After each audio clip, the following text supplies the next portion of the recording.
Yohanes pasal 1 ayat 1 sampai ayat yang ke-5.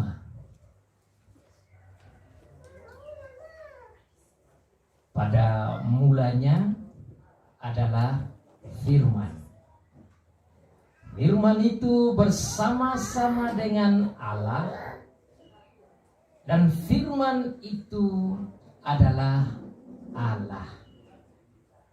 Segala sesuatu dijadikan oleh Dia, dan tanpa Dia tidak ada satupun yang telah jadi dari segala yang telah dijadikan.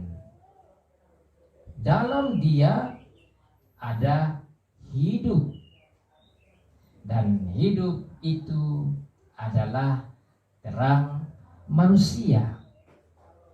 Terang itu bercahaya di dalam kegelapan, dan kegelapan itu tidak menguasainya. Demikian jauh pembacaan firman Tuhan bagi kita. Diberkati bagi setiap anak Tuhan yang membaca, yang mendengar, dan yang melakukan firman Tuhan. Saudara, khotbah kita pagi ini dengan tema Yesus Kristus Tuhan kita adalah firman. Firman itu adalah Yesus Kristus Tuhan kita. Logos atau firman itu adalah Tuhan kita, Yesus Kristus. Poin yang pertama, Dia ada sejak semula. Poin yang kedua, Dia ada bersama-sama dengan Allah. Poin yang ketiga, Dia adalah Allah. Poin yang keempat, Dia adalah pencipta. Poin yang kelima, Dia punya hidup. Dia adalah hidup. Poin yang keenam, Dia berikan kepada kita hidup selama-lamanya. Dan poin yang terakhir, Dia adalah terang. 7 poin, saya ulang lagi supaya tidak lupa. Lihat di Alkitab, poinnya sebenarnya ada di situ juga. Hanya saya buat lebih sederhana. Poin yang pertama, Dia sudah ada sejak semula. Kalimat pertama dari Alkitab di ayat 1. Poin yang kedua, Dia bersama-sama dengan Allah. Itu juga di Alkitab. Poin yang ketiga, Dia adalah Allah. Poin yang keempat, Dia adalah pencipta. Poin yang kelima, Dia ada hidup. Poin yang keenam, hidup selama-lamanya dari Dia. Dan poin terakhir, Dia adalah terang. Mengapa saya membuat poin seperti itu? Sebab tugas pendeta, pengajar, pelayan, yaitu mengajar ke jemaat supaya bisa mengerti apa yang ditulis oleh hamba Tuhan, yang diarahkan oleh Tuhan, yang diinginkan oleh Tuhan agar jemaat mengerti Alkitab. Makanya hamba Tuhan tidak boleh berkhotbah tentang dirinya. Hamba Tuhan tidak boleh bicara tentang hebatnya. Hamba Tuhan tidak boleh omong tentang luar biasanya. Itu berarti dia yang jadi Tuhan. Itu khotbah tentang diri. Dan saya heran banyak orang suka dengar yang begitu. Akibatnya jemaat percaya imannya ke pendeta, sehingga pendeta seperti Allah dan mendapat kemuliaan, bukan Tuhan yang dapat kemuliaan. Padahalnya pengajaran khotbah yang sebenarnya harus kembali ke Alkitab. Tuhan punya hebat yang harus kita omong.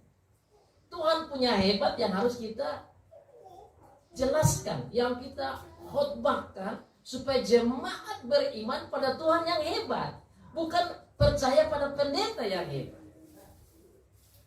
Saudara, inilah kecenderungan manusia supaya dia yang jadi hebat. Inilah kecenderungan pengajar, pelayan Dan saya harap jemaat ada di sini mengikuti setiap khotbah, baik televisi, YouTube, apa saja. Perhatikan baik-baik, khotbah itu pusat ke Tuhan dengan firman-Nya atau ke pendetanya. Dalam bahasa teologi namanya antroposentris, pusat pada manusia. Itu khotbah yang berbahaya sekali. Tetapi harusnya teosentris, pusat kepada Tuhan. Jadi kalau jemaat mau tertolong dalam khotbah yang alkitabiah, lihat saja khotbahnya itu Tuhannya yang hebat dibicarakan, atau dirinya, atau gerejanya, atau denominasinya, atau organisasinya yang bersifat seperti politik saja. Sehingga jemaat tergiring untuk fanatik organisasi. Itu bukan begitu maksudnya.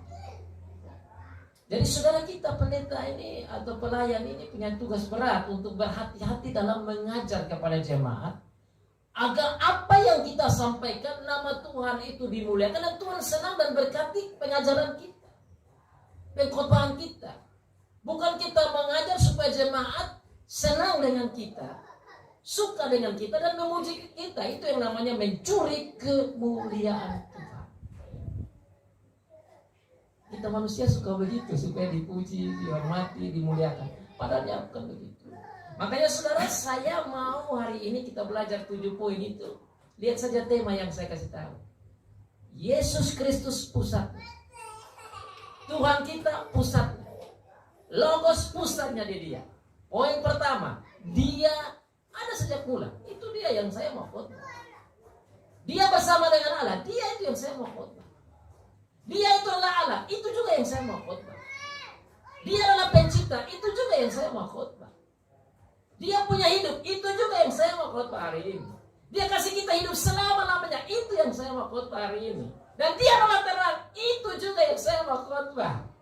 Dan saudara dengar baik-baik, karena saya omong tentang Dia. Ini bukan saya omong tentang saya atau orang lain. Omong tentang manusia saja orang perhatikan. Apalagi omong tentang Dia yang luar biasa ini. Makanya tadi kalau saya bilang 5 jam, harusnya jemaat siap. Kalau 5 jam, karena omong tentang Dia yang pegang hidup kita ini. Aneh kalau kita dengar hal-hal duniawi, kita mau dengar lama, tapi untuk Dia yang pegang kita punya hidup ini tidak mau duduk lama. Oke, kita mulai. Number 1. In the beginning was the word. Pada mulanya adalah firman. Pada mula itu adalah kata Alkitab bahasa Yunani arke yang ada hubungan dengan bahasa Ibrani beresit. Jadi Yohanes memulai firman ini dengan mengingat apa yang ditulis dalam kitab Kejadian. Saudara buka di Kejadian pasal 1, kata yang sama, hanya dalam bahasa Ibrani, tapi bahasa Indonesia juga tulis yang sama, pada mulanya. Lihat juga Kejadian pasal 1. Apa yang disebut di sana? Pada mulanya Allah menciptakan. Jadi kata pada mulanya itu diangkat oleh Rasul Yohanes ini dengan mengikuti apa yang ditulis dalam kitab Kejadian. Kalau saya mempelajari kitab Yohanes ini saudara, saya terkesan sekali. Kenapa saya terkesan dengan kitab ini? Karena kitab Injil Yohanes, cara pendekatannya yang dibimbing oleh Tuhan Yesus untuk menolong jemaat dengan pendekatan yang berbeda dengan pendekatan Injil Matius dan Injil Lukas misalnya. Markus agak mirip sedikit. Saudara mari buka di Injil Matius dan Injil Lukas. Ini yang membuat banyak orang bingung dan ini yang menjadi perdebatan sengit di dalam gereja maupun di luar gereja yang percaya pada Tuhan Yesus maupun yang tidak percaya Tuhan Yesus. Karena mereka mengangkat Injil tanpa melihat tujuan Tuhan dalam memberikan Injil kepada gereja. Jikalau saudara melihat kitab Injil Matius, dia startnya beda. Matius start dengan inilah silsilah Tuhan Yesus Kristus. Lukas juga sama. Jadi mereka startnya itu dari kelahiran Tuhan Yesus di Bethlehem. Secara ringkas saudara, saya mau sampaikan bahwa pendekatan yang Tuhan gerakkan Injil Matius dan Injil Lukas mau tunjuk kepada umat manusia bahwa Tuhan kita Yesus Kristus itu adalah manusia yang sejati. Number one. Sementara dalam Yohanes pendekatannya tidak bicara tentang kelahiran Tuhan Yesus. Kenapa? Karena Tuhan lewat Rasul Yohanes mau sampaikan kepada jemaat, saudara dan saya, bahwa dia bukan saja manusia yang sejati, tetapi dia adalah Allah yang sejati. Saudara, sekarang sudah dengar 2 poin. Manusia sejati dan Allah sejati. Oleh karena orang melihat Tuhan Yesus dengan kacamata manusia sejati, sehingga mereka tidak mau terima Tuhan Yesus itu sebagai Allah. Dan hari ini yang saya mau sampaikan, bahwa Tuhan kita Yesus Kristus itu adalah Allah yang sejati dalam 7 poin ini. Sehingga orang yang tidak percaya pada Tuhan Yesus sebagai Allah, dia bilang, bagaimana kamu bisa mengalahkan manusia? Seakan-akan kita membuat Tuhan Yesus menjadi Allah, sehingga tidak bisa. Kalau ini yang diperhatikan, memang tidak mungkin manusia jadi Allah. Tapi kalau Allah menjadi manusia, itu mungkin. Kalau Allah tidak bisa jadi manusia, bagaimana dia jadi Allah? Manusia tidak bisa jadi Allah, betul. Tetapi Allah bisa jadi manusia. Maka kitab Yohanes menjelaskan secara dalam. Dan hari ini saudara akan lihat bagaimana Tuhan sendiri membuktikan bahwa dia itu Tuhan Yesus Kristus adalah Allah yang sejati, yang rela menjadi manusia. Makanya dalam ayat 14 bilang apa? Firman menjadi daging. Logos sarkos. Firman menjadi daging. Nah, sekarang mari kita perhatikan dalam ayat teks firman Tuhan. Setelah saudara paham bahwa pendekatan Rasul Yohanes ini dia hanya menulis saja. Lihat di dalam ayat yang ke-18. Ayat 18 katakan bahwa dia yang ada di pangkuan Bapa, yaitu Tuhan Yesus Kristus, itu yang menyatakan semua ini. Sudah lihat di sana. Ini Tuhan yang bilang, ini bukan Rasul Yohanes, sama dengan kitab Wahyu juga sama. Rasul Yohanes itu tidak mengerti tentang surga atau tentang Allah dan secara dalam.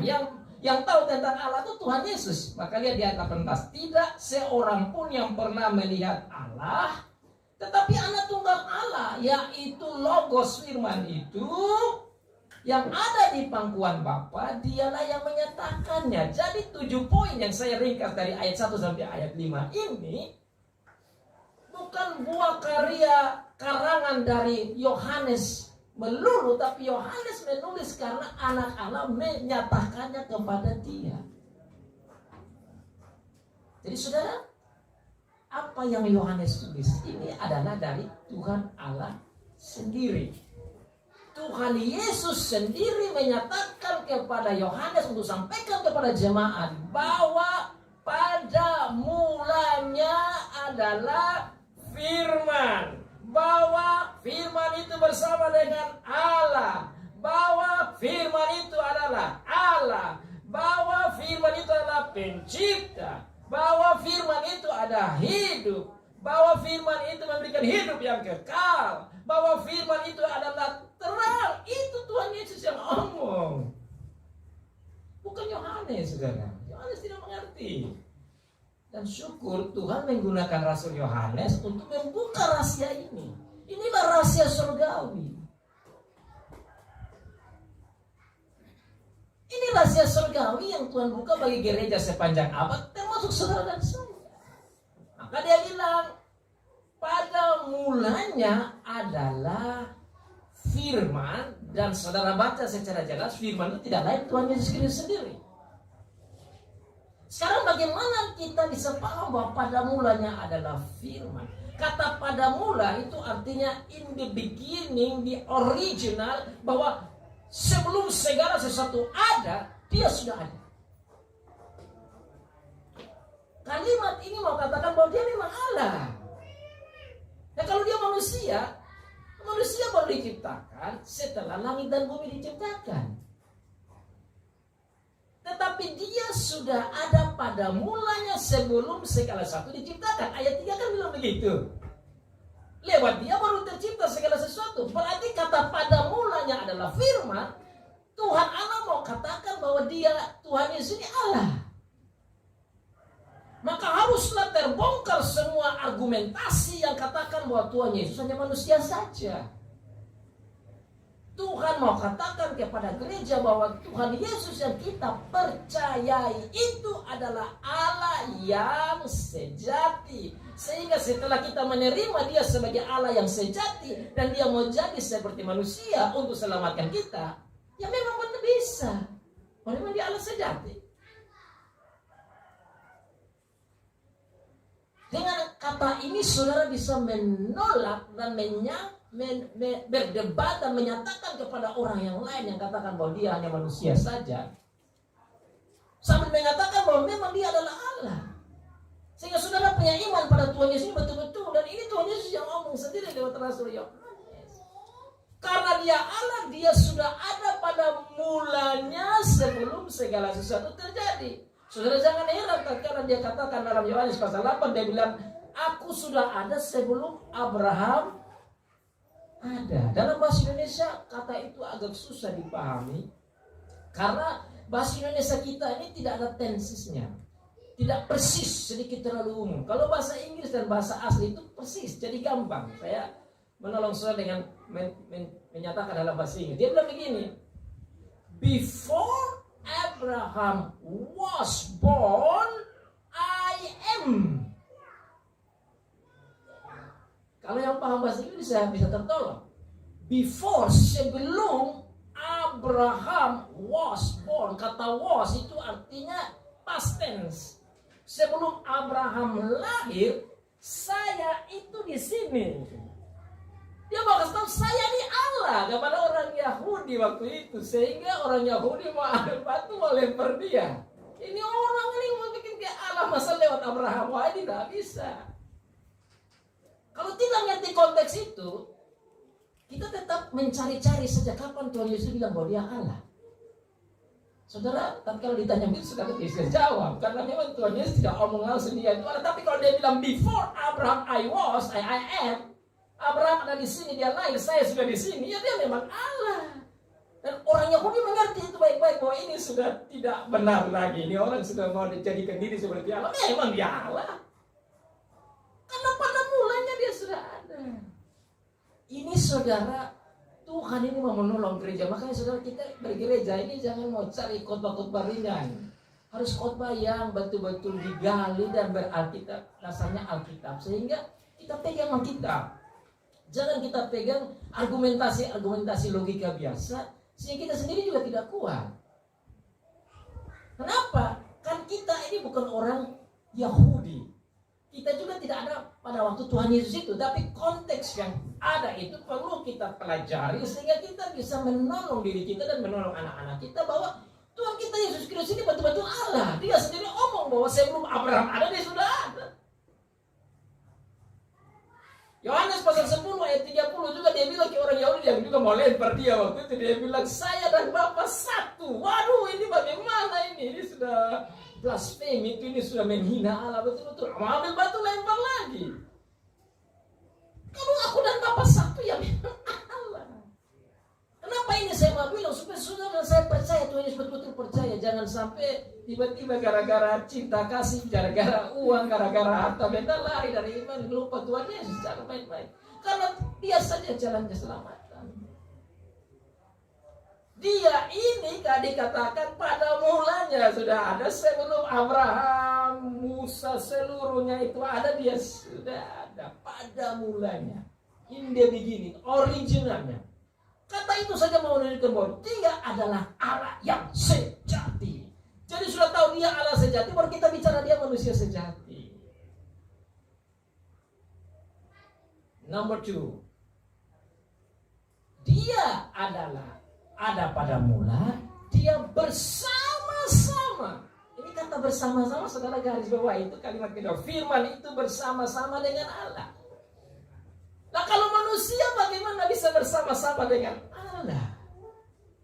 Tadi waktu time-nya saja sudah beda. Manusia belum ada, dia sudah ada. Sekarang bilang lagi dia bersama-sama dengan Allah. Kalau kata bersama-sama dengan Allah, maka Tuhan Yesus mau katakan kepada gereja, saya ini sama level dengan Allah. Saya ini Allah tuh. Ini dia mau katakan bahwa dia Allah ini, bersama-sama dengan Allah. Ayat Tuhan juga bilang begitu. Jadi saudara, kalau orang tanya, saudara, kapan Tuhan Yesus bilang dia adalah Allah? Ini ayat sudah jelas di sini. Sangat jelas bahwa dia adalah Allah. Kalau tidak, bagaimana dia bersama-sama dengan Allah? Manusia tidak bisa bersama-sama dengan Allah karena manusia diciptakan, Allah belum bermanusia. Tapi Tuhan Yesus bilang dia bersama-sama dengan Allah. Kata bersama-sama dengan Allah, saudara, itu juga sekaligus menunjukkan bahwa ada oknum yang lebih dari satu.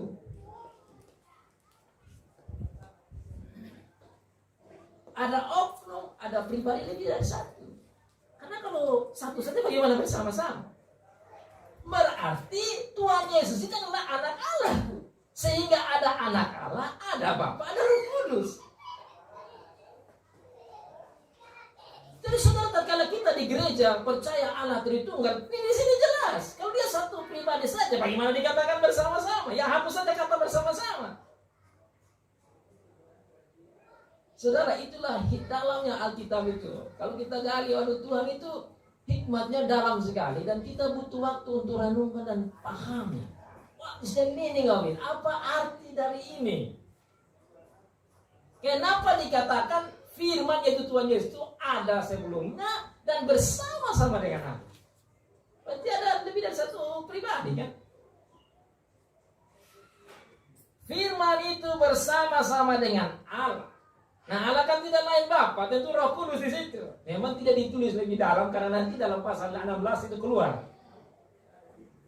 tentang Roh Kudus sebagai penghibur, penolong. Itu di pasal yang ke-16. Tapi di sini sudah dikatakan bahwa firman itu ada bersama-sama dengan Allah. Berarti ada Allah, ada firman.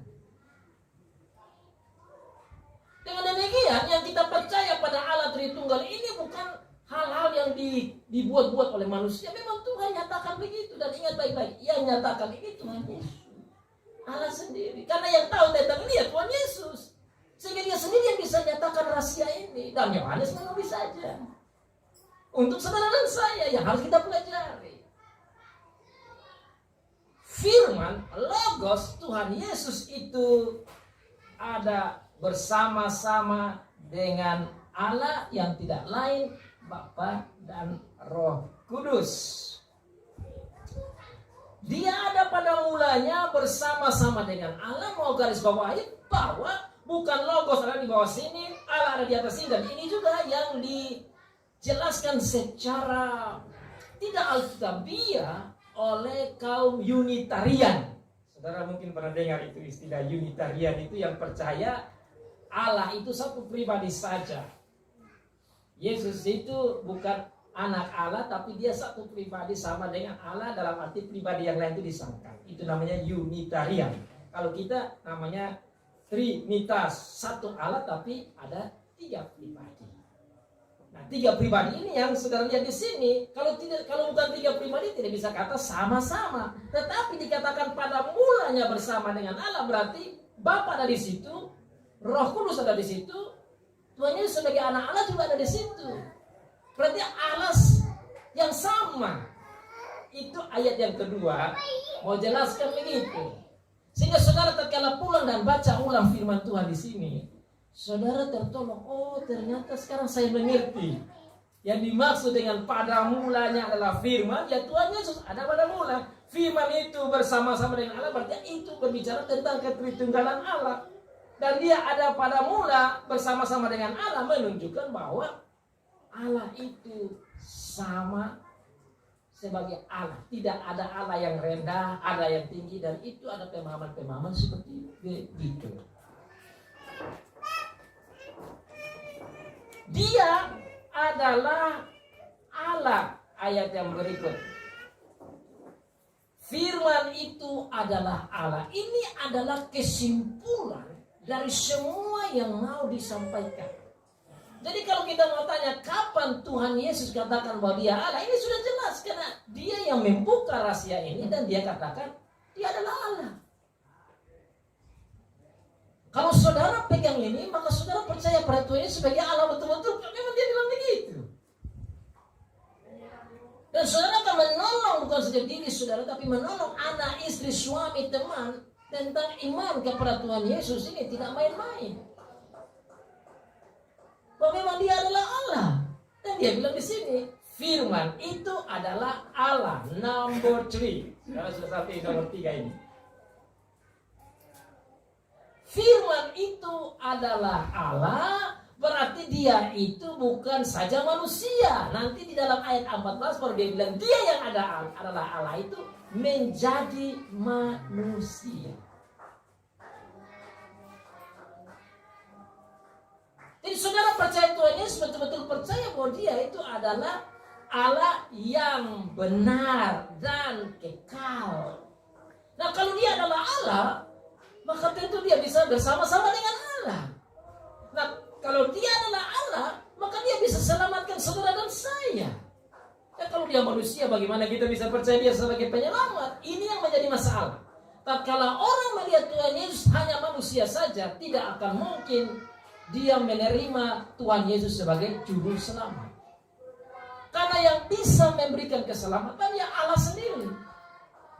Maka saudara, tatkala kita pegang ayat ini, Tuhan mau menolong saudara dan saya melihat Tuhan Yesus bahwa dia benar-benar Allah, maka dialah jalan, maka dialah kebenaran, maka dia itulah hidup. Nanti sebentar saudara akan lihat tentang hidup di bawah ayat berikut. Kalau dia manusia tidak bisa ada jalan, karena manusia gelap, tidak bisa. Kalau dia manusia tidak akan ada kebenaran untuk membawa keselamatan bagi saudara dan saya. Kalau dia hanya manusia saja, maka tidak ada kehidupan itu.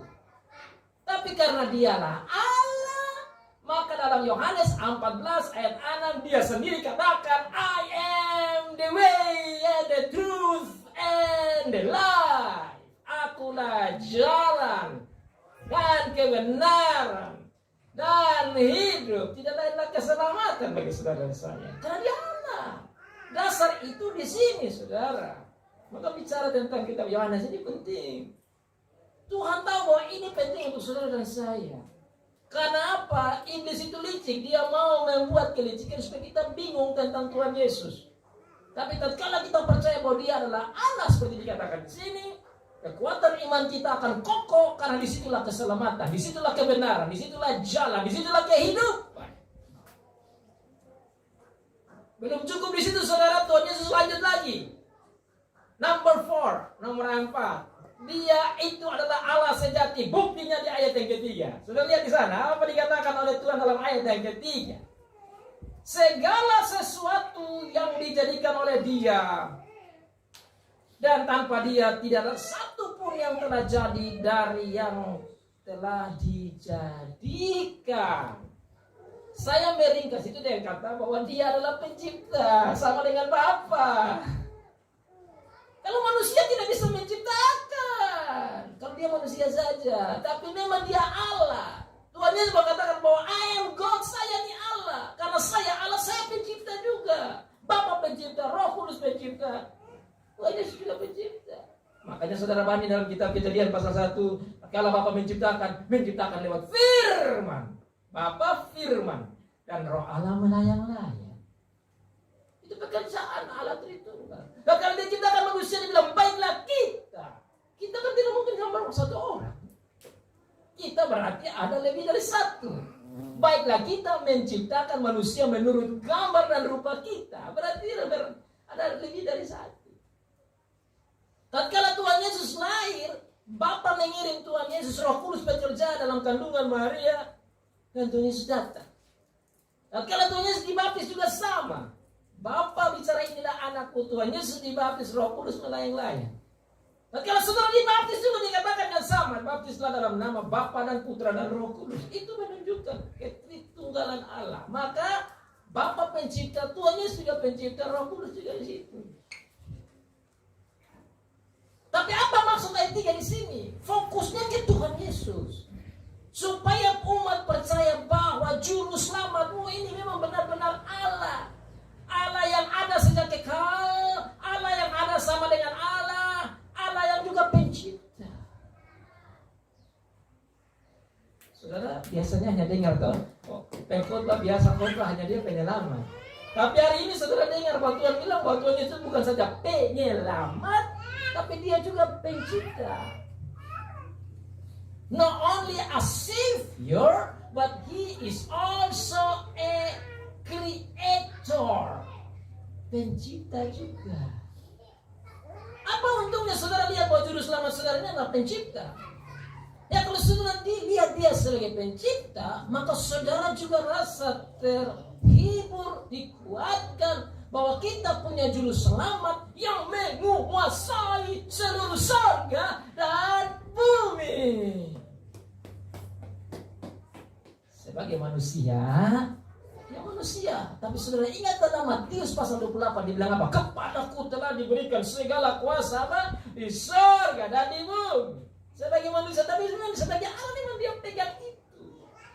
Maka saudara apa untungnya saudara percaya Tuhan Yesus? Saudara percaya dia yang adalah pencipta, saudara percaya dia yang adalah penyelenggara, saudara percaya dia yang adalah pengatur, pengontrol, pemimpin. Seluruh apa yang ada di surga dan di bumi, dia ngatur. Bukankah kita punya juru selamat yang luar biasa? Jadi jangan main-main kita ikut Tuhan, saudara-saudara. Kita percaya Tuhan Yesus karena bukti. Jadi tujuan saya khotbah saat ini tentang ini, mari kita percaya Tuhan Yesus, jangan main-main dan jangan sampai kita tergoncang karena sudah terjadi ada saudara kita yang out of the faith. Sudah percaya Tuhan Yesus, ikut di sini, keluar lagi ke tempat lain dan menyangkal Tuhan Yesus.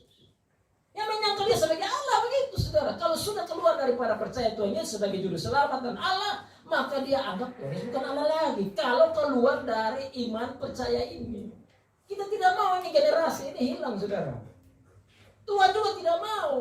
Dan memang sudah terjadi, bahkan saudara lihat tadi di kesaksian pendeta pun berdiri di mimbar khotbah-khotbah, tahu-tahunya sebentar sudah jadi orang Kristen lagi. Betul tak?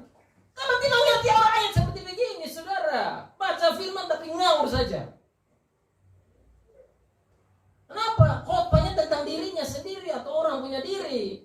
Tidak berdasarkan firman yang Tuhan omong di sini. Makanya saudara, kalau kita omong di sini, supaya omong itu Tuhan punya omong. Tuhan punya firman yang kita khotbahkan ke jemaat, supaya jemaat pegang betul-betul ini firman dan mengerti betul-betul. Dan jemaat tidak tergoncang karena memang Tuhan yang ngomong. Pendeta hanya jadi mulut saja sampaikan. Kalau tidak saudara, jadi pendeta juga hilang dari iman. Dan saudara kaget-kaget. Wah, ini orang khotbah tiba-tiba sudah bukan orang gereja lagi, sudah pergi khotbah di tempat yang bukan gereja. Ini kenapa? Berarti dipertanyakan ayat ini dia ngerti tidak? Yang mengerti gimana kalau hanya khotbah tentang diri sendiri atau khotbah tentang diri orang lain atau tentang gedung? Kalau saudara dengar seperti begini, saudara akan katakan, amin. Tuhan saya luar biasa. Tuhan juru selamat saya itu Allah. Juru selamat itu sudah ada sebelumnya. Juru selamat itu bersama dengan Allah. Juru selamat itu adalah Allah. Juru selamat saya adalah pencipta. Number 4. Tidak ada satu titik apapun yang ada di bumi ini tanpa dia. Sudah lihat di sana tuh begitu keras dia punya penggalian penulisan ayatnya itu, dia punya kalimat. Segala sesuatu itu, kata segala sesuatu berarti satu titik apapun yang ada di bumi ini tidak akan ada tanpa dia. Kan dikatakan segala sesuatu. Sudah begitu, segala sesuatu tidak bisa ada tanpa dia. Berarti mau garis bawah, dia ini memang the author of life. Dialah yang membuat kehidupan itu. Segala macam kehidupan, baik benda hidup, benda mati, dari dia. Ini powerful sekali, saudara-saudara. Ini penting sekali. Nah, kalau ini terjadi, saudara, bukankah luar biasa saudara punya juru selamat? Maka saudara sendiri di rumah terhibur karena punya juru selamat yang hebat. Dan kalau kita hadapi masalah apapun, saudara terdapat kekuatan, dapat hiburan karena punya Allah yang begini. Itulah pentingnya kita dengar firman. Jadi kita berdoa dulu, kita berdoa betul-betul kepada Allah yang hidup, jangan ikut-ikut saja. Kita punya fellowship dengan Tuhan, betul-betul kita fellowship dengan Tuhan, bukan karena tradisi saja. Karena Dia adalah Allah yang benar, Allah yang hidup, pemegang, pengatur seluruh kehidupan. Maka nomor 5 muncul. Di dalam Dia ada hidup. Lihat ayat berikut. Di dalam Dia ada hidup. Kenapa bilang ada hidup? Ya memang Dia yang bikin hidup. Seluruh kehidupan ini dari Dia. Saudara punya hidup juga dari Dia. Suami kita, istri kita, anak-anak kita. Segala sesuatu ini dari Dia. Dialah pemegang hidup. Bagaimana Dia bisa pemegang hidup? Ya karena memang Dia Allah. Kalau Dia bukan Allah yang tidak bisa pemegang hidup, makanya Dia bilang apa? I am the life. Aku adalah hidup, jalan kebenaran dan hidup. Ya memang. Maka di situ dikatakan di dalam Dia ada hidup karena Dia sendiri hidup. Dia bukan Allah yang mati. Dan ini juga ada pemahaman yang salah sekali. Dan saya mau koreksi supaya saudara jangan salah paham. Allah kita tidak pernah mati. Yang mati adalah manusianya Tuhan Yesus. Sehingga pemahaman tentang Allah sejati dan manusia sejati ini penting. Kalau tidak, saudara dibingungkan oleh argumentasi yang tidak benar. Kenapa? Karena mereka bilang Allahmu mati di salib. Tidak, Allah kita tidak pernah mati di salib. Yang mati di salib adalah Allah yang menjadi manusia yang rasa seperti kita ini. Allah kita tidak pernah mati. Allah kita hidup. Allah yang hidup itu mau menjadi seperti manusia, supaya jadi sama seperti kita manusia. Ini bisa mati, supaya bisa ganti kita, supaya kita mati. Kematian itu jadi jembatan saja. Tidak menakutkan lagi bagi kita orang Kristen. Tentu kita sedih tatkala kita punya saudara meninggal. Tapi bagi kita kesedihan itu ada batasnya. Karena setelah itu kita paham bahwa ini menuju pada kehidupan ini. Dan yang memberi hidup ini adalah juru selamat kita. Karena Dia bilang, I am the life. Saya adalah hidup. Maka saudara punya hidup ini dan saya. Memang ada kematian. Tetapi sehingga kehidupan kita itu tidak mati selama-lamanya. Tetapi kita memperoleh hidup selama-lamanya. Dan itu nomor 6. Nomor 6. Saudara punya Allah yang hidup, yang bisa memberi hidup. Kalau Dia tidak hidup, bagaimana mau kasih kita hidup? Dia Allah yang hidup kekal, maka Dia bisa kasih kita hidup selama-lamanya. Dan ini saudara, saya khotbah ini minggu lalu. Temanya tentang Dialah yang bisa memberi kita hidup selama-lamanya.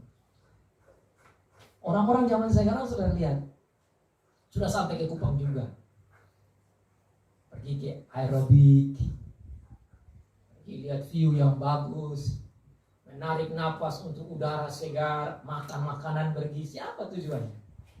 Supaya panjang umur, toh. Kita pakai ini masker apa supaya jangan mati, ya toh? Takut mati itu. Tapi nanti mati juga, saudara. Kalau nggak mau mati ya mati. Itulah keterbatasan kehidupan manusia. Kita tidak bisa hidup selama-lamanya. Tapi di dalam Alkitab, Tuhan buktikan di perjanjian lama, ada orang yang hidup selama-lamanya tanpa mati. Itulah hiburan, bukan mereka yang hebat, karena Allah yang hebat. Henok hidup selama-lamanya kan?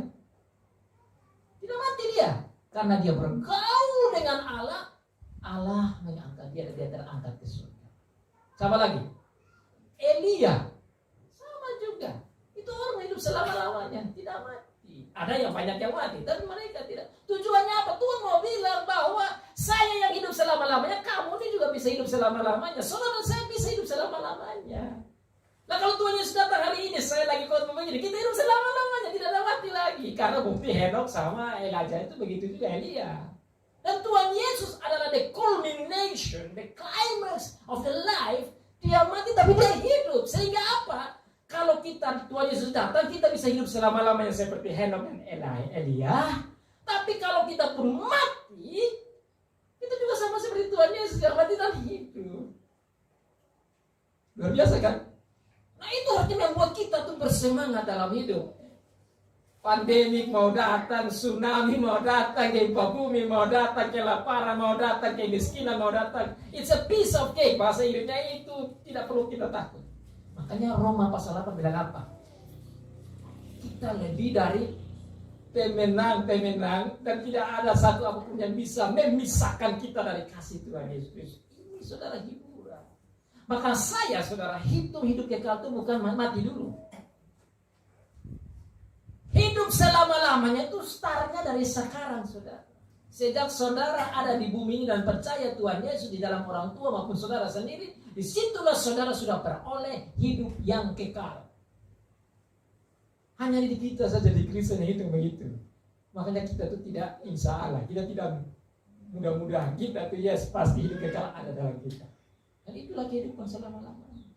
Kenapa saya omong itu? Tuhan Yesus juga bilang di dalam Yohanes pasal 5 ayat 24 dia bilang apa? Yang mendengar perkataanku telah pindah dari mana?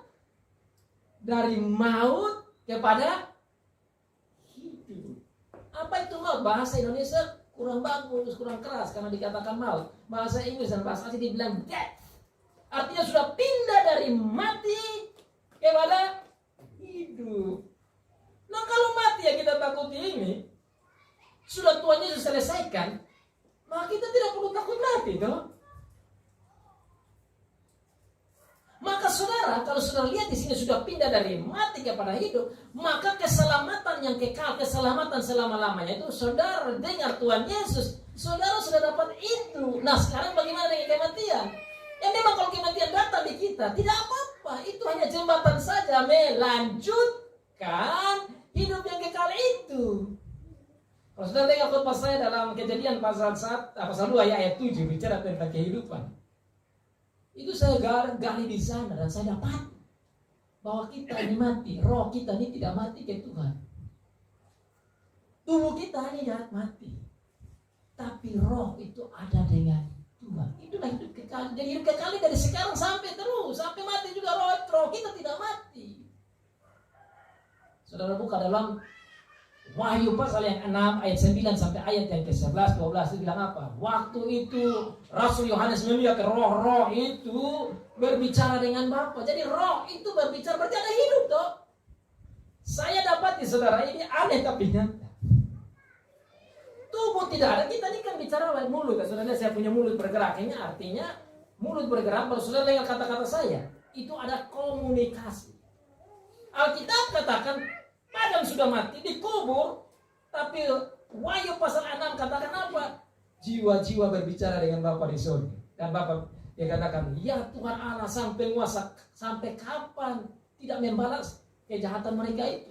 Ada komunikasi antara orang percaya di surga, meskipun mereka sudah mati, dengan Bapa di surga. Terus saya ini berpikir, bagaimana orang bisa berkomunikasi tanpa mulut? Saudara bisa komunikasi dengan Tuhan tanpa mulut atau tidak? Bisa. Bagaimana caranya?